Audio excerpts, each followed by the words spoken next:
c'est clair, nous n'étions pas l'équivalent d'un blanc. Elle nous lavait le cerveau.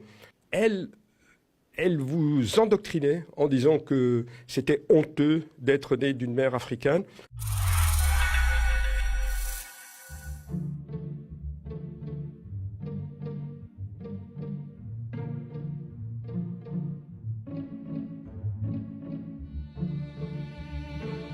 Pour nous empêcher d'aller à l'école belge, l'administration ne nous a pas donné des cartes d'identité belges qui nous permettaient l'accès aux écoles belges, qui nous permettaient aussi d'être couverts par le droit civil.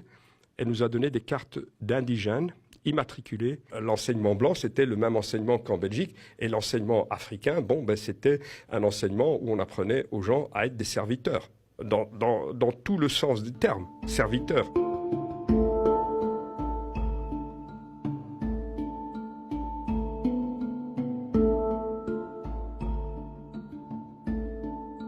C'est clair, nous n'étions pas l'équivalent d'un blanc. Elle nous lavait le cerveau. Elle vous endoctrinait en disant que c'était honteux d'être né d'une mère africaine. Je vous prie de croire que la période fasciste et nazie que l'Europe a connue, les bonnes sœurs, ils amenaient cet esprit avec classification raciale, la race supérieure et les races inférieures. Et pour eux, les Africains, c'était des races inférieures. Il fallait se purifier et à ce moment-là, on pourrait faire quelque chose de bon dans la vie.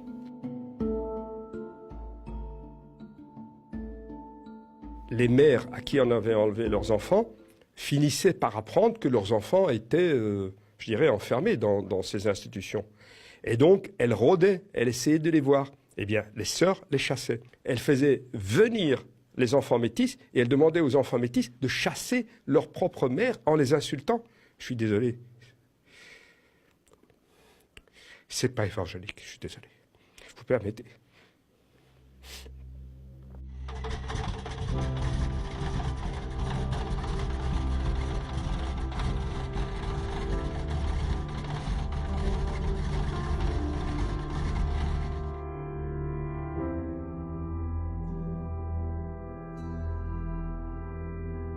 Et ma mère m'a dit ceci, m'a dit, écoute François, je te donne un conseil.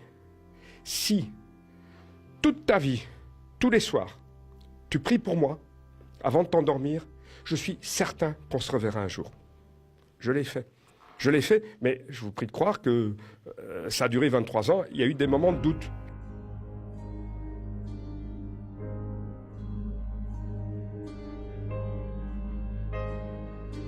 Je marche vers l'aérogare et j'ai senti dans mon dos un regard intensif. Je me suis retourné et au fur et à mesure que j'avançais, je dis « c'est pas possible, c'est ma mère ». Je suis arrivé, je lui ai dit son nom, elle m'a dit « François », on est tombé dans les bras l'un de l'autre, on a pleuré et vous savez ce qui s'est passé?